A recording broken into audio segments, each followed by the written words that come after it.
following program was provided by an independent producer solely responsible for its content. The opinions expressed do not necessarily represent the views of this station, its staff, board of directors, or underwriters.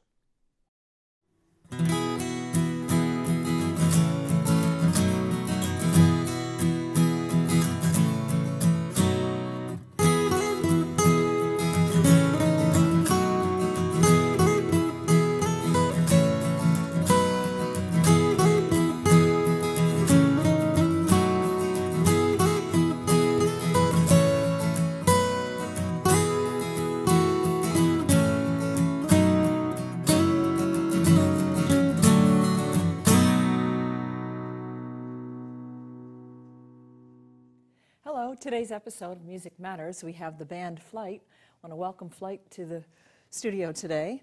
And why don't we let the guys introduce themselves. We'll start over here. Scott Deardon, guitarist. Tony Puleo, bass player. Scott Abene, guitar. Sal Demetrio, drums. All right. Well, good to have you here today. Thanks for having us. Thank you. You're very welcome. So you're going to play some great music for us today. We are. All right. So let's first talk about, when did you guys get together? Actually, a couple years back, I put out an ad in Craigslist looking for actually something more fusion-y rather than a rock gig, and didn't get a lot of bites on it, and ended up getting a response from Scott asking, kind of it was a shot in the dark, but he figured that he would reach out to me anyway. Ended up going down to his house in Amesbury. Okay. Talking to him for a while, and we ended up saying, okay, let's make a go of it. We both always wanted to do a guitar-based instrumental band. Nice. And started from there. Over the last couple of years, there's been some lineup changes where Scott and I wanted to make sure that it was what we wanted, and the feel was there, and everybody had the right mind frame for what we were trying to do. Okay. And subsequently lost some drummers, lost some bass players, and about last August, we sort of came together as what we are now. Okay. And it's been great. It finally has become a cohesive band from that point. Nice. Nice. Yeah, it's been a lot of fun. It's been Good. a lot of fun. I think we both knew that the quality of, musicianship that it would take to do an all instrumental has to be above the normal just band without a singer to pull it off. No So doubt. that took a lot of time just to iron things out and get what we needed for the pieces to fall to even have a chance for this to work. And it seems like it's off on the right foot now. Very nice. So where are you guys all from? I'm from Amesbury, Mass. Okay. North Shore, Peabody. Okay. New York. All right. Originally from Chelsea. I live in Amesbury now. Okay. All right. So what, you guys get together and practice. Do you alternate going to different places, or do you have one steady place? Scott's house. Yeah, Scotty's house is the HQ. Yeah. I'm the lucky one. I don't have to Yeah. go anywhere. I mean, I've got a studio in Salem that we've used before, once or twice, but it's primarily Scotty's place. Okay. All right. So do you want to talk about where you play, what your influences are in the band influence? Wow. So from a band point of view, I think it really just boils down to that classic rock instrumental that's been out there. So, when you look at that, you're looking at the Satrianis of the world, or the Eric Johnsons, or the Steve Vai type of, I guess, genre that's out there. And from a personal influence, I think it's all over the board. I come from a jazz background, Okay. classically trained, spent a lot of time in the clubs in New York City. Influences, I couldn't name one in particular. I kind of have always stolen from a variety of different sources throughout my history, and try to continue to grab from who I can grab from, across the line. Last year, ended up going and seeing Steve Hackett, who was from Genesis for a period of time. And I was amazed at watching Steve, how much, when I was a kid, I kind of borrowed from him. And you don't see it until the person's in front of you playing, and you're like, oh yeah, I stole that lick. Oh yeah, I took that one too. Oh yeah, I definitely stole that one. So you start to right, but you start to realize things as you get older and play more that you've borrowed or taken and used and changed from a variety of different players that are out there. Well, it's a form of appreciation. Yeah, I think so. I would hope so. It's a compliment. It seems like everybody gets to be themselves in it too, which was more important to me, that I get to play what inspires me to play. Okay. As long as he gets to play what he gets to play and be himself, drummer the same, and same as a bass player. Okay.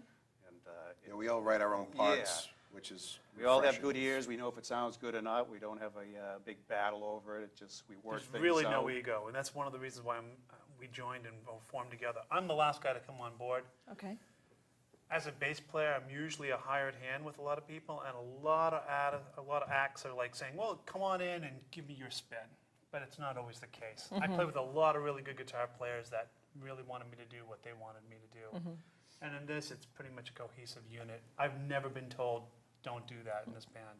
Very nice. Well, you guys are all lucky then. Yeah, it's particularly rare, I think, that you find for people that have sort of the same mindset as to what they want to do and understand that everybody brings something very different to the table. I think I've never played with another guitar player that was so different than what I am, and I think that really helps the cohesiveness to it overall. Yeah, and it makes each person better at what they do, Absolutely. you know, Yeah.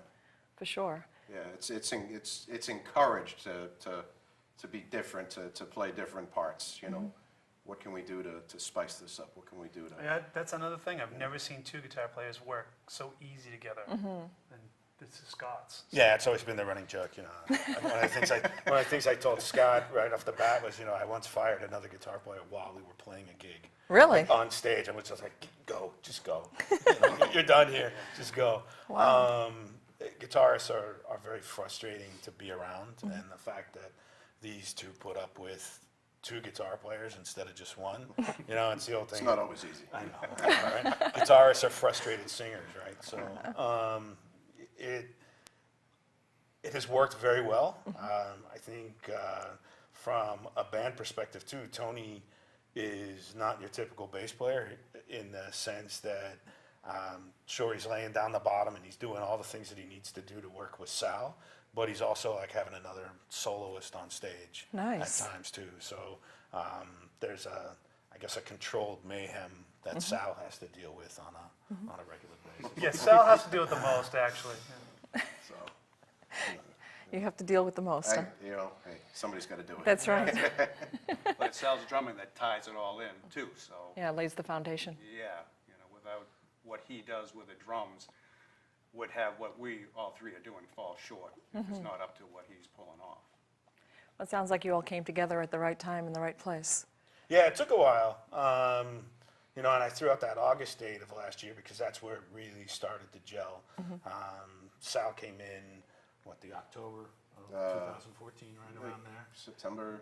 Yeah, and Tony was right in that like March or April time frame of 2015, I think. Just about a year. Yeah, and that's, it took a couple of months. I mean, I think we knew immediately that this was the cohesiveness of the group that needed to happen, and hopefully good things will happen. We've been recording some more tunes. Okay. Actually put down some drum tracks this past Saturday. It's always neat to listen to Sal play because with a lot of drummers, when they play, you hear pretty much straight ahead patterns. Sal tends to write specific patterns and specific parts to the songs, so that when you go to listen to just the drum parts, you actually can hear that there's a song from just the drums, which is not something that you typically would hear from a lot of drummers that are out there.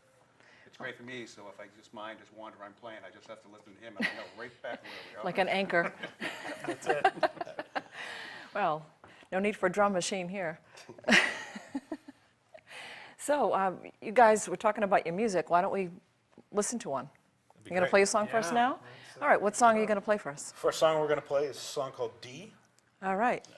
and a song that I originally brought into to the band, and it was something that was floating around for quite a while, and gave it to Scott, and Scott came up with the lead parts for it and the melodies for it, and it's the first song we're going to do. Okay, all right. Well, let's listen to Flight's song, D.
Wow, guys, that was great. What was the inspiration for that song? Originally, I came up with the chord pattern and music to actually write a piece for my wife. Okay. Which I doubt she knows, but now she knows. So that's good, right? That's the D, Dorothy. Oh, very good. So that was sort of the inspiration behind it. I started writing it, and I felt that it would be a good piece to kind of bring into this band as an icebreaker for Scott and I to work together. Oh, very nice. I had been asking for a ballady thing. Okay. That's where I kind of like, where my leads, I like to get into those. I just hear the music and just feel it. And just love creating over it. Yeah, there's a lot of space to do something Yeah, in it. it just kind of goes in my ears and comes out. Nice. Not always instantly, but it irons itself out, and that's what I always enjoy about doing it. It's a lot of fun to play that one on the drums too, for me. Oh. I really enjoy that one especially. I've always liked that song, so it's. When we were determining which songs to come out here and play, it was an automatic. Yep, we're going to definitely do that. Yeah, it's a good tune. I'm particularly fond of the middle breakdown. There's a groove pattern that we kind of fall into that I always liked, and I would say some more of the classic rock tunes that have been out there. So for me, it's just a lot of fun to play. Very good, very good. So do you have any great stories about gigging that you want to share? Anything come to mind with any of you guys? So, the stage story, I know we were talking about that before we came on, but you guys should tell the stage story. Yes, because that's pretty amusing. It's worth it. Well, yeah, Tony's a wanderer on stage. He tends to pace, and he's definitely not a wallflower. He does not stand still. Oh, boy. And Gojira. so we were playing at this one club relatively recently, and the stage actually is two pieces that come together in the middle. Tony's usually front and center, and just from his constant pacing back and forth, the stage started to slowly separate. And by the time we ended, the stage was a good foot, 16 inches apart, and it was quite amusing. Yoga. So it was definitely a leg breaker if somebody fell into that abyss. So, Yeah. At least there wasn't a pool underneath the, I would have underneath dove. the stage. That would not have been good with the electrical equipment. Yeah. So how long ago was that story? what was it, January, right? Yeah, Oh, was it? January, yeah. Was it a place called Kodo? Kodo in Yeah, Salem, Colin Mass. and Salem, yeah. All It right. was very interesting because we got there to set up, and there was a sushi making class going on. So I pulled up next to Scott, and he's like, I don't know where we're going to play there. There's a bunch of people in there making sushi in a class. So So were you expected to be background music? that would be even more amusing than We didn't know what to expect going into that place, but they were good to have us. And we had a good show. Very good. Do you have any other stories you want to share? Tony loves cookies and coffee. cookies and coffee. That's right. But very, Cookies and coffee. very specific. Yeah, we're quite rockers here. Yeah, after Yeah, practice, some guys drink beer and so forth, and I'm like, I have just a cookie and a coffee, and then I'm in the corner. See you later. Rock star. Rock star right there. Yeah. You got to watch him too on stage because you can't get too close to him because the bass neck is flying around like a Oh, boy. like a sword half the time. So you got to really keep your wits about you on stage, or Just you need bigger stages, end up that's being all. clocked by the More room, the bigger headstock. stages. So maybe we're finding out the reason for that split in the stage. Where they've been looking for a solution. That's Maybe it. we can get one of those plexiglass cages to stick them in and put them in there, right? That would be good. All right. So let's hear another song from the band Flight. What do you have coming up next? Latitude? Latitude. The song is called Latitude. I was writing something one day out of my yard with a acoustic guitar and sitting and messing around, and happened to look up in the sky and notice that the international flights were coming in from Europe down to Boston and Philadelphia, and like they always do, about 1 o'clock in the afternoon and 3 o'clock in the afternoon, and kind of watching those. And I had never done it, but I decided to go inside and look up what my latitude and longitude was for where I live in New Hampshire. And what I was working on out in the yard, I then picked up a guitar and put down the roughs for Scott to start working on, and it ended up with the latitude and longitude of where I live in East Kingston. Wow. So that's where the name came from. Well, inspiration comes from anywhere. Yeah, who knew? Who knew? All right, Flight with Latitude.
So what plans do you guys have coming up as your new incarnation?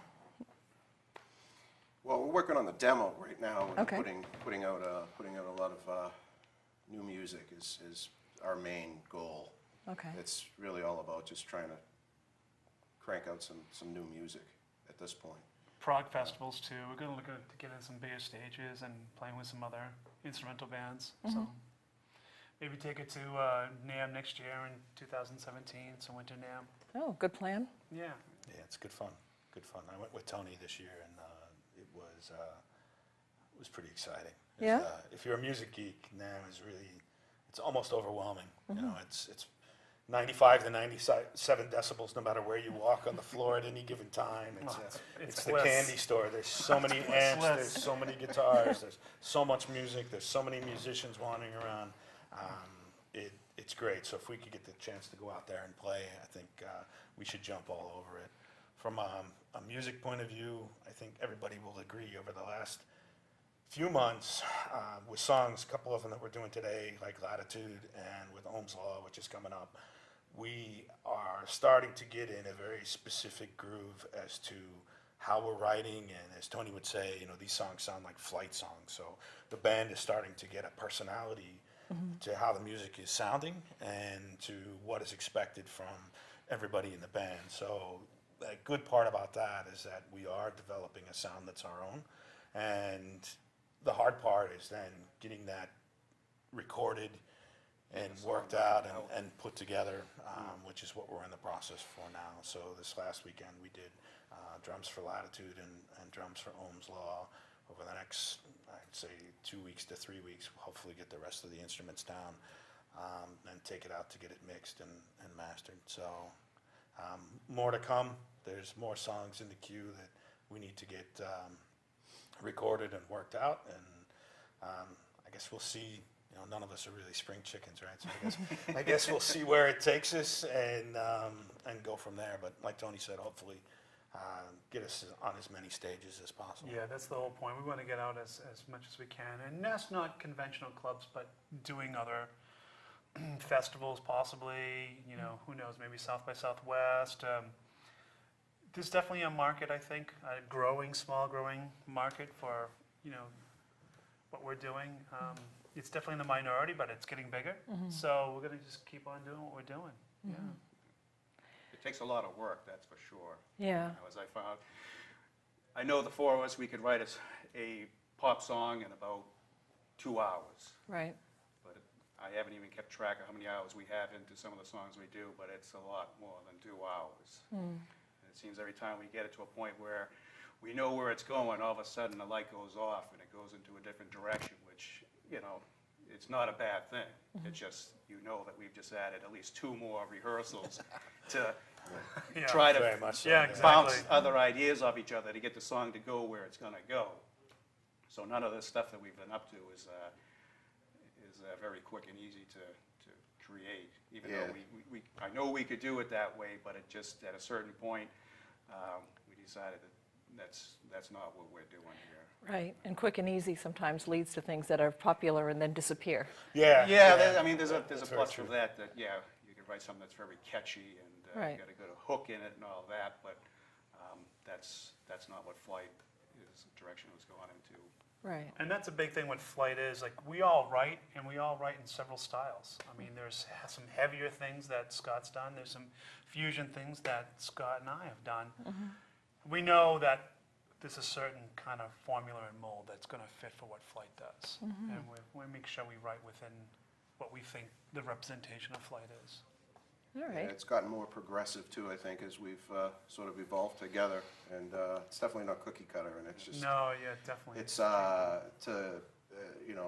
as a player, it's fun to play. It's stimulating. You want to be challenged. Yeah, You and- wanna It's be evolving challenged a little every bit, time. yeah. It's definitely evolving. So, I mean, I know these guys have definitely, made me a better player, and that, I appreciate that, and it's fun, it's first and foremost, it's what we're doing. It should be fun, so.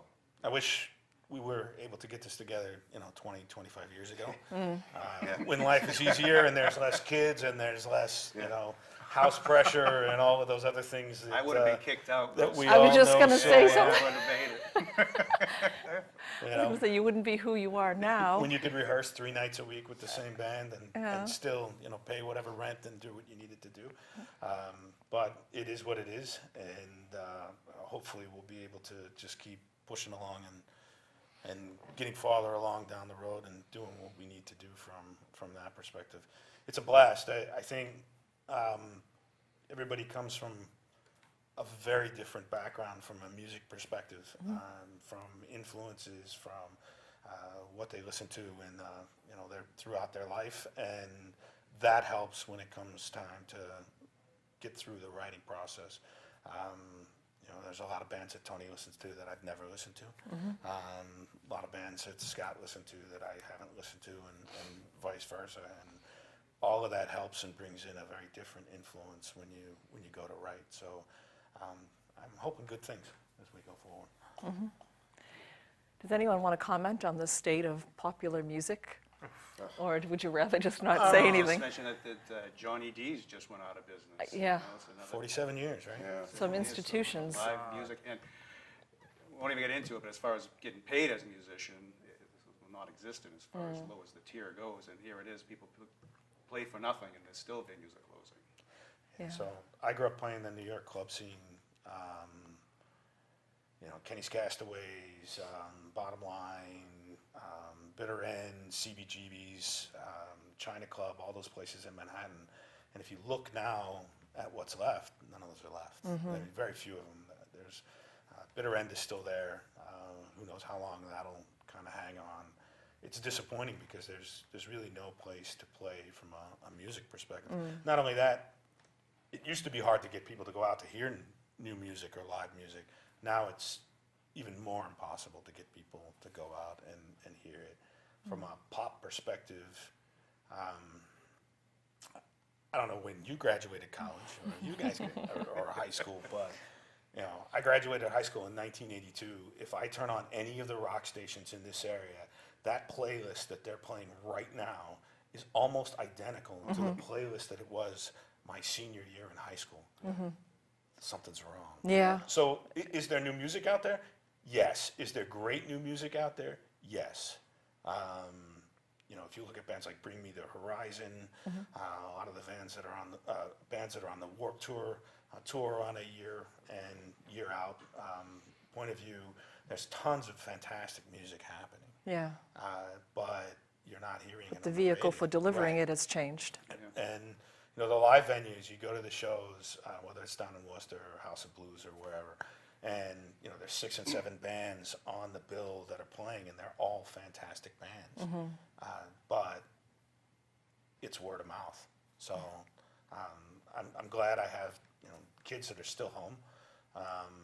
And on that note, between the 4 of us, there's not a son amongst them. Oh my God, 10 Not a daughters. single one, but 10 there daughters. are 10 10 daughters. daughters. And I have 3, So 13 13 right on the now. stage, right? So but I have 1 son too. we've, everybody's got to rub that in.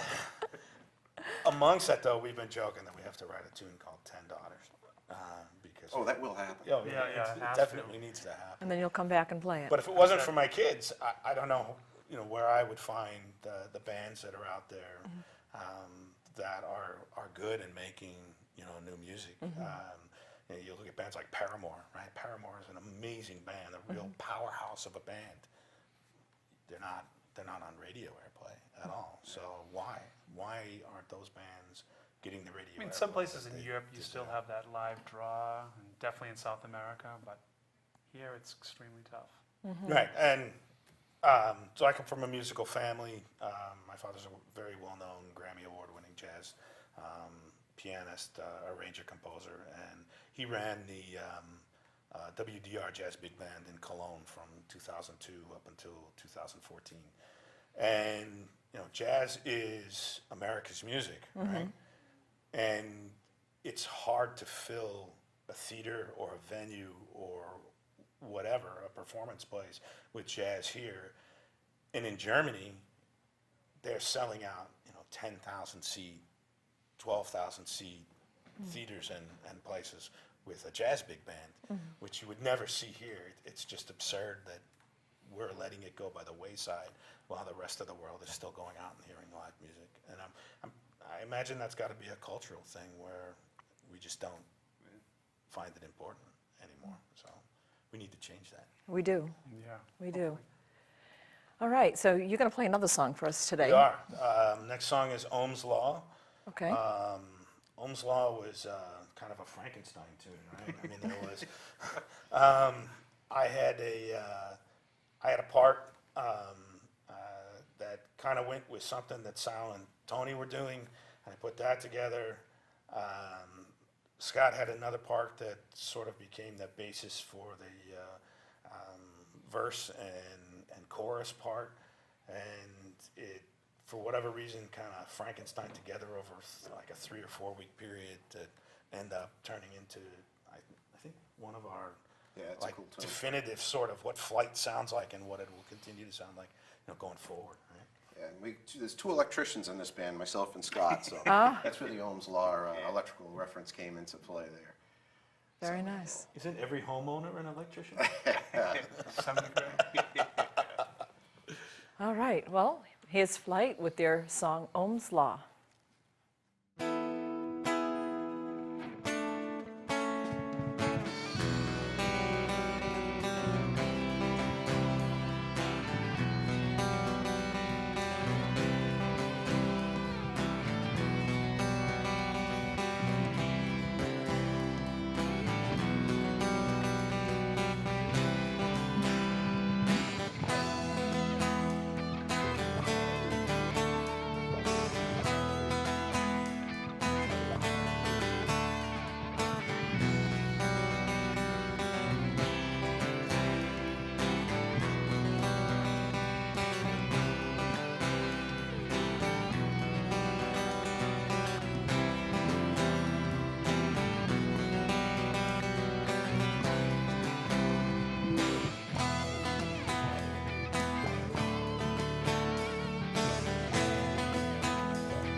Well, guys, that was great. Thank you so much. Thank you. I really Thanks for having us. appreciated having you here today.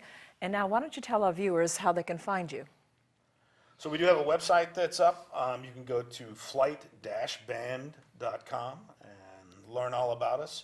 It has the typical things that you would find on most band websites. So our bios, a little bit about the band, some videos and some sound files that are out there. And of course, the most important point for all of us, the geekery of what we play. So what type of equipment, the types of guitars, down to the strings, and some of the sponsorships that members of the band There are have. some companies that have been really good to us, and we just want to make note of them. It's Okay. Michael L. Custom Guitars is one of them, Galen Krug Amplification, Tsunami Cables, Bass Switch RMI, GHS Strings, Yeah, of don't forget course, GHS. GHS Strings, Nordstrom Pickups, Electronics, A Designs Audio. So all these companies have been quintessential in helping us define our sound. Very So nice. Thank you to you guys. It was nice of you to recognize them.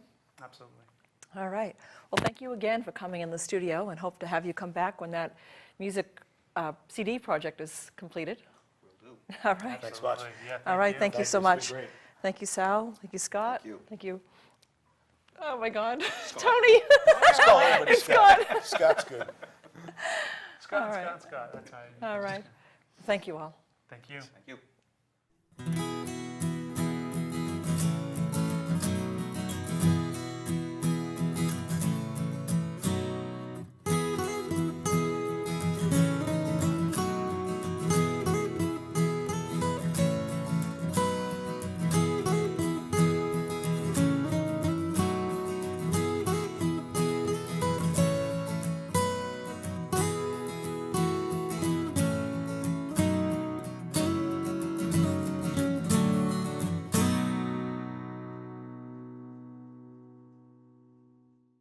The preceding program was provided by an independent producer solely responsible for its content.